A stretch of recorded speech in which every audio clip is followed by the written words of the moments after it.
going on, guys? I want to check out this video, and if I'm not mistaken, it's Andrew Wilson destroying some crybaby woke people. Let's see what the heck is going down. If this is so that's important, called that's cherry his picking. reason. That's a cherry pick. No, Andrew. If that's his reason doesn't change in 5 minutes. He doesn't go from, oh, I'm a Catholic, I'm staying true to my religion, to, oh, well, women are gross and that's why I don't do it.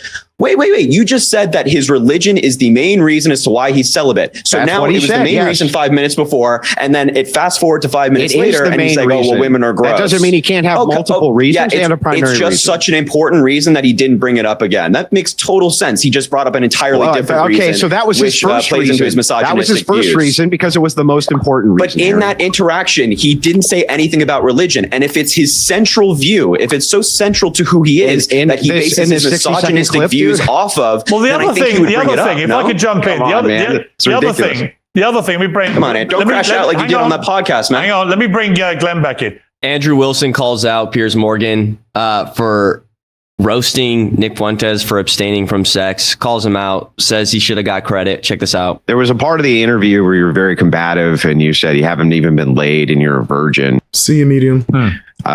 This guy's a Roman Catholic. Right. Isn't he supposed to be a virgin until he's married? Isn't that part of your guys' faith? To be fair to him, that is. I was brought up a Catholic. I'm not a particularly devout Catholic. I disagree with a lot of the church's But you teachings. do agree that Catholics are supposed to remain chaste until marriage, right? The strict interpretation from the Catholic Church about that is you should. So how come he didn't get? Shouldn't he get credit for that? Well, the idea that he's kind of staying within the confines of his religious beliefs. I have no problem, but he also or he can't get any action. But he also self-identifies as an incel. Here's what Mark just said. You see what I mean? Like, he can't get any action. The guy is rich as shit, and he's a good-looking guy. He could get action if he wanted it, Mark. And by the way, hang on, Mark. I agree with you, Andrew. I'm just teasing. Just let me finish the point. I agree with you. I'm just teasing. What I'm saying to you, though, is that, yeah, of course he could. The thing is, though, is that if you guys are saying like he's a huckster, he's a fraud, isn't he in fact following rigorously his faith by doing that? Well, so my response to that, I think it's not what he said. Hang on, Harry. I think it's yes, it is what he said in the interview. I want to respond to Andrew. No, it's not. I think it's a perfectly valid question. Particularly as I have always said, I'm a Catholic. I was raised a Catholic. I had spiritual guidance from Catholic nuns when I was 12 years old. I go to church occasionally. I'm not devout. I'm not there all the time. I don't agree with some of the Catholic Church's views and policies, and I wish they would evolve faster. However, as speaking Catholic to Catholic with him, yes, it's a perfectly valid thing that he could say, I am saving myself for marriage. But if that's all he said, fine. But I would argue that, if you look at him as a Christian, for example, how many of his other views are compatible with being a Christian?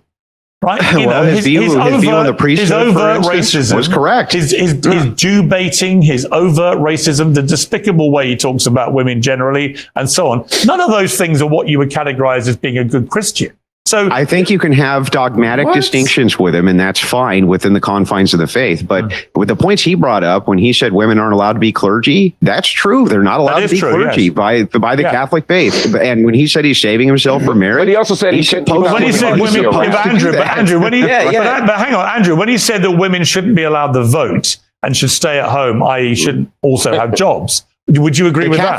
The Catholic Church does not have dogmatic teaching on democracy. They're not like, oh, democracy is the standard. No, I'm asking.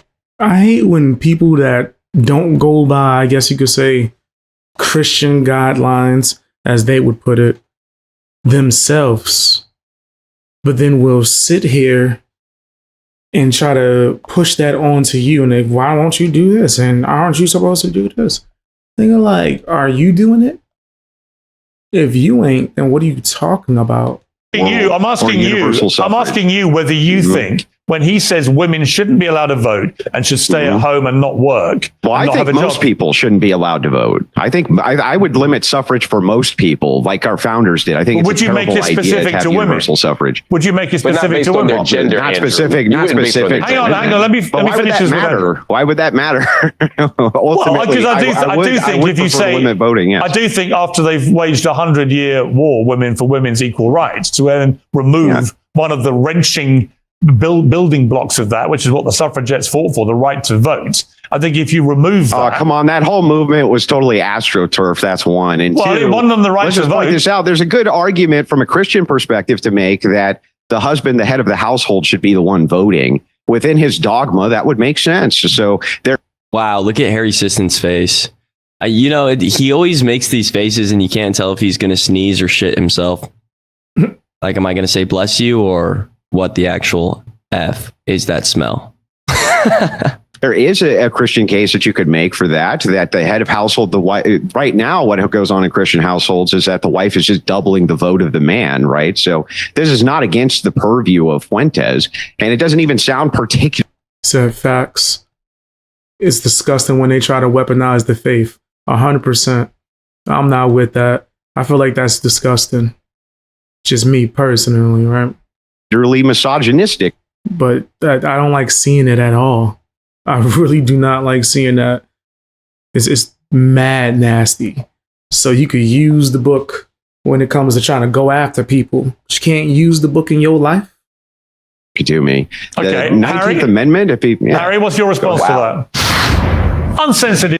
Harry, what's your response? Just kidding. We don't care. Earlier in the segment, though, Harry did say a lot about Nick Fuentes. First and foremost, I do want to start off by saying I thought the way that you conducted the interview was fantastic. I watched the entire thing, and you I think are the only interviewers so far to really hold Nick Fuentes accountable and not let him get away with a lot of his hateful views. I love how you played the clips side by side and made him defend it on the record. So I want to give props to you there. I thought it was really well done. And I watched the entire thing.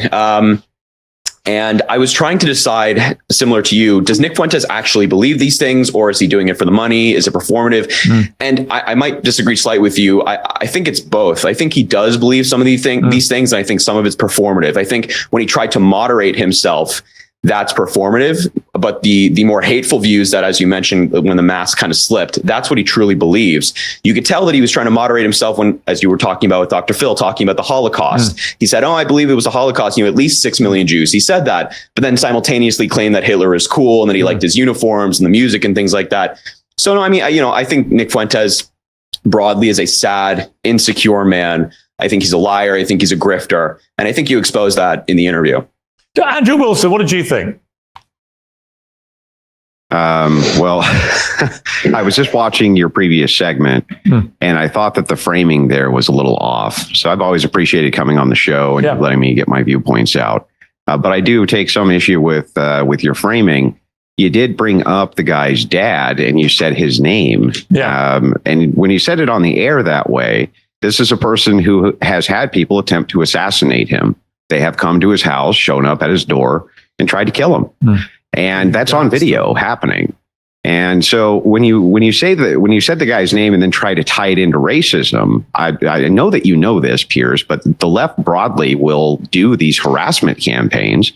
These harassment campaigns are designed specifically to incite the violence of many of their mentally ill followers. Andrew, let me just say, that's what they do. Yeah, let me just say, if I had my time again, I wouldn't have said his father's name.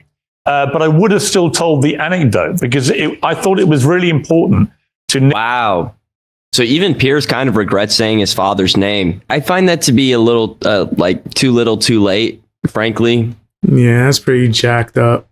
Especially if you notice people going after them. Yeah, that is disgusting. Like, I don't know how you could not think about that prior, right before it happened. I don't know how you could not have that in your mind, like, okay, maybe I shouldn't do this. Said Piers Morgan made fun of Nick Fuentes for being a virgin. However, Piers Morgan has a henpeck,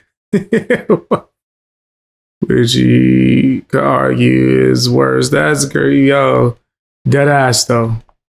Real talk. He said it. We just had Charlie Kirk get assassinated 3 months ago. We have violent leftists committing majority of these terrorist crimes. And now you just put one of the most hated men, one of the most banned men, and also one of the most like influential currently of 2025, probably.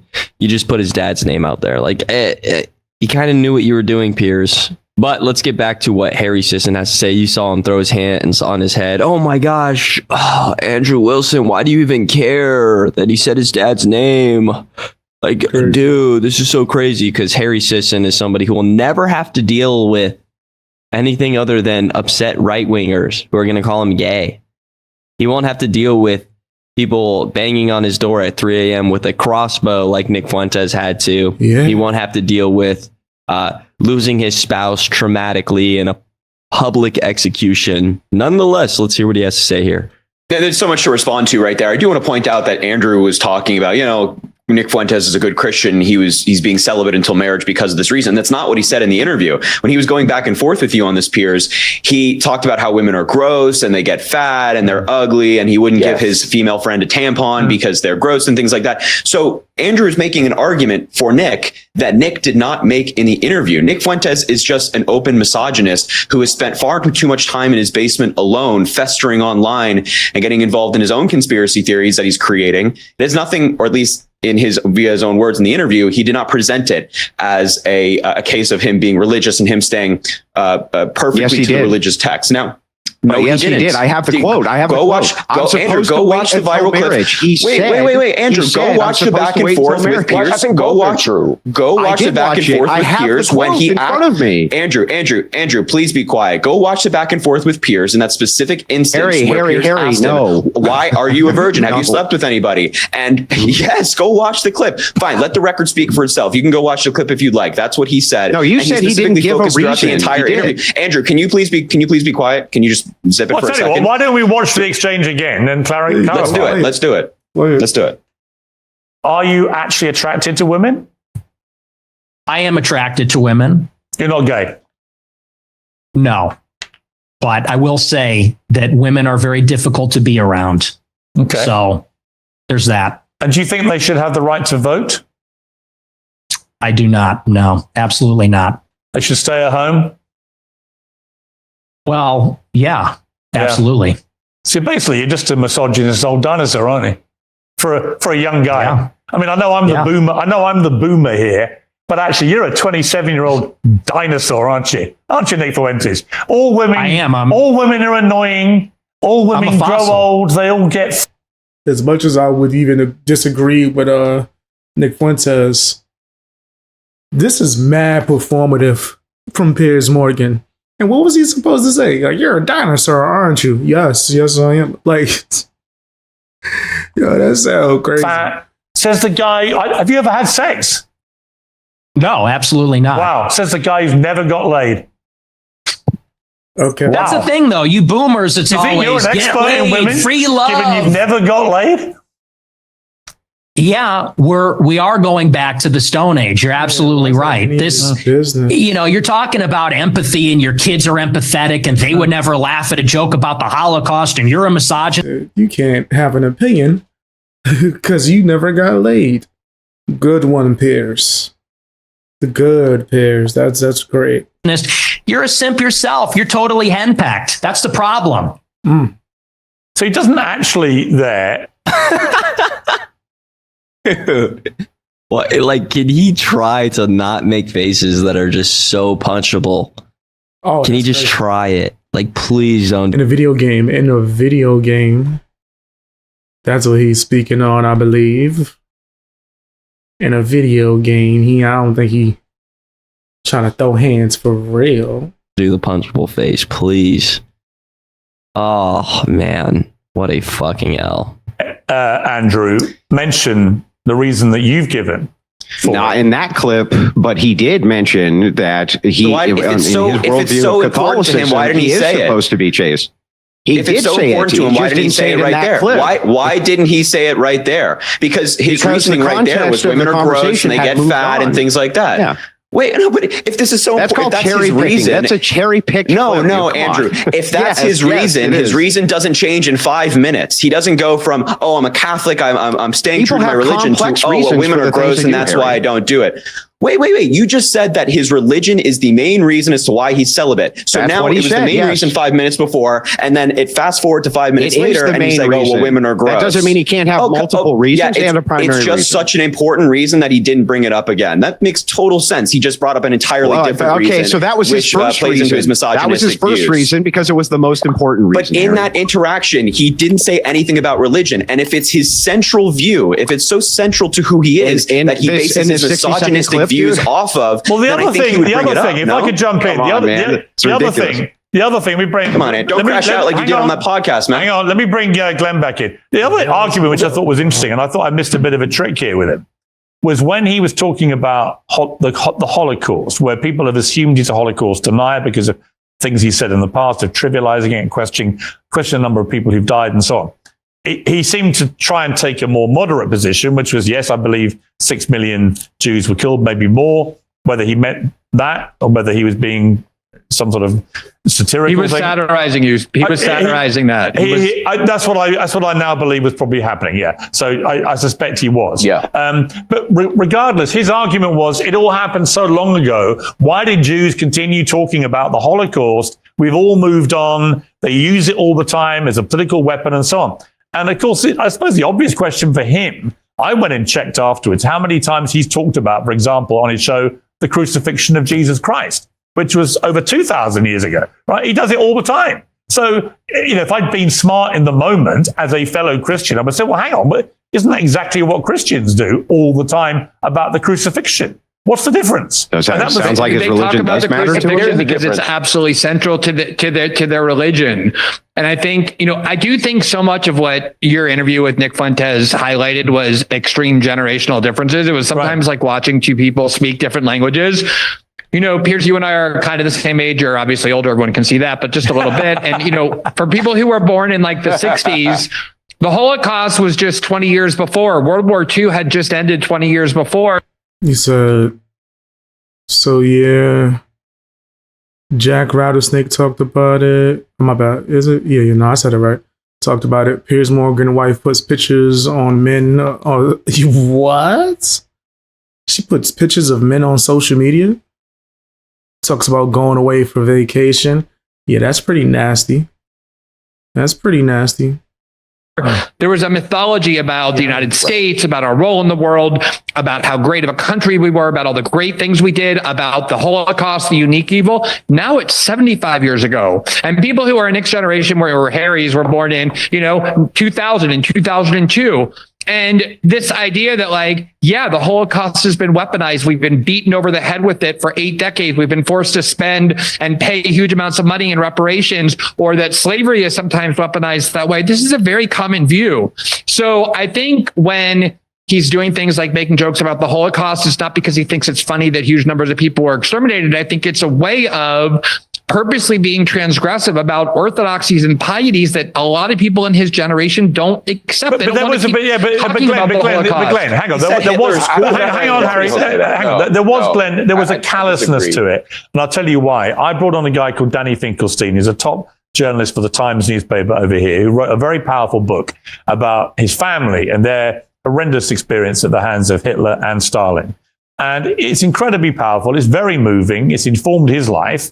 And I'm going to talk to Danny actually after we finish this, because he's been on the receiving end of the most appalling abuse in the last 48 hours, all directed by Nick Fuentes, who was so dismissive of him talking about his mother and father, so just callous in the way he responded. It's that kind of utter devoidness of any empathy whatsoever. You can have a view that we should try and move on generationally from these seismic moments. Okay. But you don't have to be so callous towards somebody whose family literally got murdered by people like Hitler and Stalin, do we? I mean...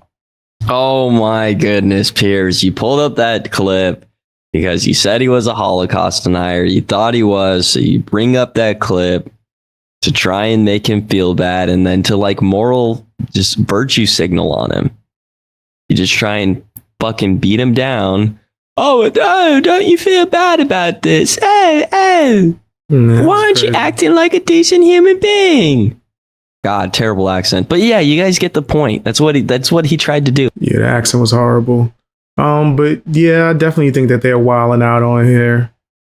100%. Piers need to shut up. He's definitely just pandering and trying to grift towards one side in particular, or any side. I should say that. I ain't seen him flip flop a little too many times, but it just seems very performative. Very performative. But that's my personal opinion. Tell me what yours is down in the comment section. Hit the hype button. Watch more videos. Knowing me, I put out a bunch today. See if you missed any.